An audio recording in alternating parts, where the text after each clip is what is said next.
काय काम होतं तुमचं? मी पळशी शहर या गावाहून आलेलो आहे. आम्ही एक ग्रामीण भागातून आलेले सर्व शेतकरी किंवा अडीअडचणीच्या जी कामं आहे लोकांच्या त्या दस्त नोंदणीची. कोणी लग्नासाठी, कोणी दवाखान्याची कामं असतील, कोणाची काही खाजगी कामं असतील, त्यासाठी दस्त नोंदणी किंवा खरेदी विक्रीचे व्यवहार केलेले ते लोक कालपासून चक्रा मारत आहेत. प्रशासनाचा कालपासून संप चालू आहे. पण या संपामध्ये काही गोंधळ आहे. तो गोंधळ कळाला का म्हणजे पक्षकारांच्या किंवा आमच्या काही लक्षात येईना. काहीच अधिकारी संपावर आहे, काही अधिकारी काम करत आहेत. त्यामुळं ते पण काही कळायला काही इथं मार्ग नाही आहे. आणि अनेक लोकांची इथं गैरव्यवस्था आहे. जे काही लांबून लोक आलेले 70-80 किलोमीटरवरून लोक आलेले इथं दस्त नोंदणीसाठी. आता या आजीबाई इथं आलेले आहे. त्यांचं पण इथं म्हणजे इथं कुठली पाण्याची व्यवस्था नाही, कुठल्या काही अजून बसण्याची व्यवस्था नाही. या लोकांना पण त्रास आहे ना.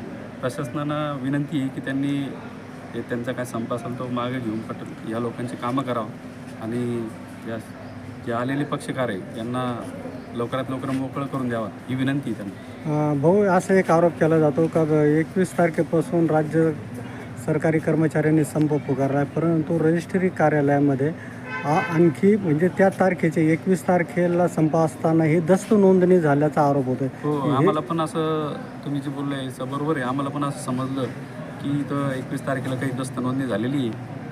मग ही दस्त नोंदणी कशी झाली? म्हणजे सर्वसामान्याला फक्त दाखवायचं का या सर्वसामान्याला विटीस धरलेलं आहे फक्त प्रशासनाने. त्या लोकांची कारण का 4 वाजेच्या नंतर हे ऑफिस चालू झालं म्हणजे आम्हाला पण तसं कळलं. ते 4 वाजेच्या नंतर कोणाकोणाचे दस्त झाले म्हणजे पैशावाल्यांचेच कामं झाले काय सामान्य लोकांचे कामं होत नाही हे त्याहून लक्षात येतं. प्रशासन फक्त जो कोणी त्यांना पैसे देईल त्याचं काम करायचं. जो सामान्य माणूस आहे तो इथे येऊन बसणार, वाट बघून तो घरी जाणार. हे त्यांचं काम चालू आहे सध्या. म्हणजे चिरीमिरी घेऊन आतल्या आत कामं झाले असं तुमचा आरोप आहे? हो, चिरीमिरी घेऊनच झालेले काम आहे. तुम्ही एक पदाधिकारी पण राहिले आहेत आणि एक सत्ताधारी पक्षाचे पण पदाधिकारी आहेत, तर तुम्ही कसं बघता आणि हा संप मिटावा म्हणून शासनाकडे काय आहे? नाही, शासन याच्यावर त्यांच्या परीनं ते विचार करतील.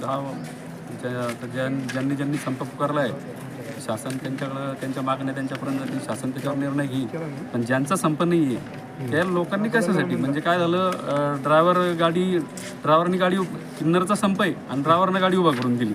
म्हणजे ड्रायव्हर म्हणतो की बाबा किन्नरचा संप आहे, मी गाडी चालवणार नाही. हे कितपत योग्य आहे? हे व्हायला नाही पाहिजे. हे थांबायला पाहिजे.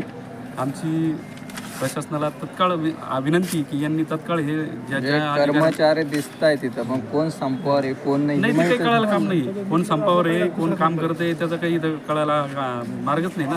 काय समजणार इथं? आता मी पण बरेच सकाळपासून इथं आलेलो आहे आम्ही.